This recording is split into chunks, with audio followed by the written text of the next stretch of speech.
Luiz, de Piratininga, São Paulo. É com muita felicidade que me deparei com seu programa. Fiquei mais próximo de Deus e mudando a minha vida. Porém, não consigo conversar com Deus como um amigo, pois ainda temo a autoridade dele.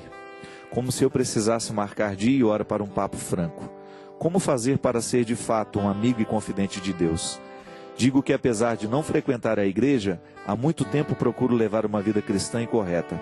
Obrigado por tudo que você tem feito na minha vida. Ô Luiz, obrigado você pela partilha, pela oportunidade que eu tenho de fazer bem ao seu coração através do programa. Luiz, você tocou numa questão muito interessante. Durante muito tempo, né, a experiência religiosa, a compreensão de Deus, sobretudo no Antigo Testamento, está diretamente ligado a um Deus guerreiro. Está diretamente ligado a um Deus dos exércitos, aquele que está à frente, com todos os escudos, destruindo os inimigos, né? O povo de Israel faz um pouco essa experiência. Um pouco não, bastante, né? Essa experiência de um Deus tremendo. De um Deus que treme as bases por causa do medo que ele provoca. É um Deus guerreiro. E o Novo Testamento é o aperfeiçoamento dessa visão. Este Deus guerreiro é visto de maneira amorosa. Eu até comecei um projeto agora de livro que eu quero publicar, que é do campo de batalha à mesa posta. É um itinerário dessa reconstrução de Deus como imagem amorosa. Porque você tem lá no Antigo Testamento a imagem de um Deus guerreiro, de um Deus que está pronto para abater o inimigo. E em Jesus você tem um Deus que está disposto a amar o inimigo. Olha como mudou. Então aquela visão de que Deus antes estava pronto para derrubar e derrotar o inimigo, agora está pronto para acolher. A mesa está posta e os miseráveis estão convidados para participar do banquete. Veja bem que no contexto do Antigo Testamento existe a força de um discurso segregando mesmo, julgando para fora. Que a partir do momento que o diferente é meu inimigo, a partir do momento que a tribo vizinha, que não comunga da mesma crença que eu, é minha inimiga, eu tenho o direito de falar de maneira grosseira mesmo, eu tenho o direito de usar de armas para combater.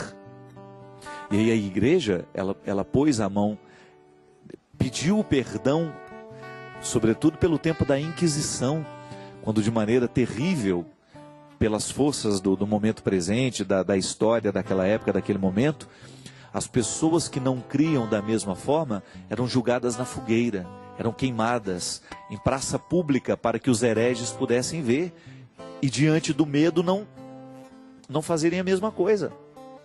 Veja bem, nós não podemos fazer a religião ser a tradução e ser vivida na experiência do medo. Quantas vezes na sua vida, talvez, Luiz, você tenha vivido o mesmo que eu vivi? Quando a imposição de uma verdade nos era feita pela força do medo. Não faça isso porque Deus castiga. Não faça aquilo porque Deus tem os olhos grandes e Ele está vendo tudo que nós estamos fazendo para depois nos castigar. Não vejo por aí, meu amigo. Jesus me autoriza a enxergar Deus de forma diferente. Deus tem os olhos grandes, é para me observar e me amar. É para me ajudar a vencer os meus limites. É para me ajudar a encaminhar as coisas da melhor forma. Não é para me vigiar, não. Não é para ficar de olho no que eu estou fazendo de certo ou de errado. Mesmo porque os meus erros, eles atingem primeiramente a mim. É engraçado isso, né? Mas às vezes a gente tem a ingenuidade de pensar que o meu erro é um agravo contra Deus. Claro que é um agravo contra Deus, mas só é agravo contra Deus porque é agravo contra mim. Deus me ama e a partir do momento que eu me machuco, Deus sente as consequências do meu erro. É como você sabe disso na prática. Você ama o seu filho e ele usa droga. A droga do seu filho atenta primeiramente contra ele. Mas porque atenta contra ele e a gente o ama, a gente sente também. A consequência do pecado na nossa vida atinge a Deus por causa disso. Não é que Deus é um velho aborrecido que fica lá lamentando, ciumento, não. A imagem de Deus precisa ser reconstruída. O Deus que sofre com o pecado da humanidade, ele sofre porque sabe que O pecado é uma agressão ao coração humano. E porque Ele nos criou de maneira amorosa e quer nos manter de maneira amorosa nesta relação, então o nosso pecado o atinge. Quando a gente começa a pensar esse Deus a partir do medo, a gente não entende esse amor. A gente acha que Ele está punindo por punir. A gente acha que Ele está fazendo a vigilância porque não quer a nossa felicidade. E é muito perigosa, minha gente, a experiência religiosa que está pautada na vigilância e no medo. Michel Foucault, um grande filósofo, dizia de maneira muito interessante, muito sábia, que a vigilância e a punição são mecanismos de controle. Quantas vezes na educação dos filhos a gente usa da vigilância e do poder, do medo, né? Só que tem o seguinte, a vigilância e o medo não nos educa.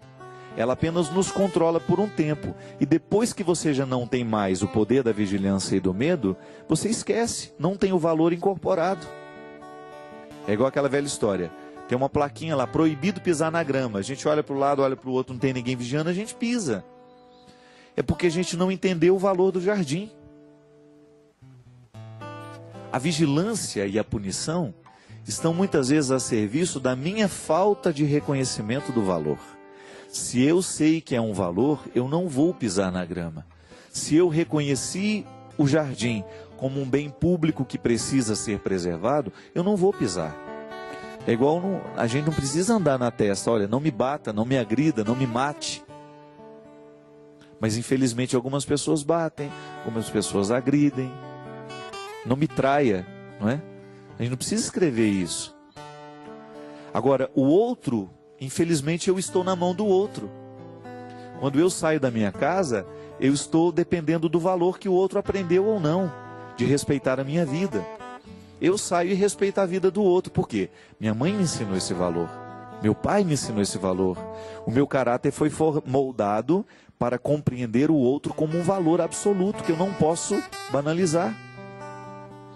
Agora, se eu não faço, se eu não vivo, é porque eu não descobri, eu não desdobrei o valor em atitude concreta. É muito interessante isso, minha gente. Olha como a religião repercute dentro de nós. A partir do momento que Deus, para mim, é amor, e eu o compreendo assim, eu vou aprender a lidar melhor com as minhas fragilidades. Porque eu sei que Deus não está pronto para me punir, Ele está pronto para me corrigir. A correção, ela condensa o amor. Muitas vezes a punição não. Ser punido nem sempre condensa a experiência do amor. Muitas vezes eu não consigo viver e reconhecer no amor, na experiência do outro, naquilo que o outro está fazendo por mim, o seu amor.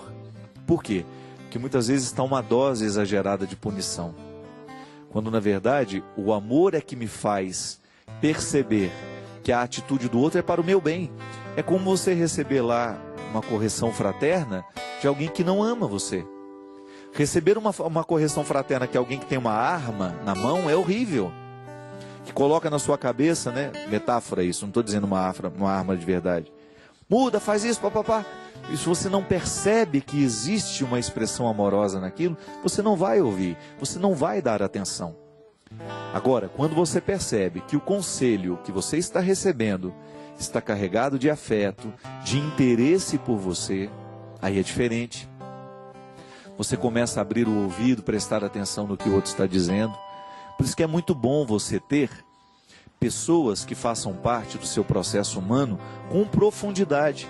Não são apenas pessoas que estão do seu lado, mas são pessoas que têm acesso ao seu coração justamente para dizer aquilo que você precisa ouvir, de maneira amorosa, de maneira calorosa. Quantas vezes eu já disse isso aqui, minha gente? O grande problema não é o que a gente diz, mas é a forma como a gente diz.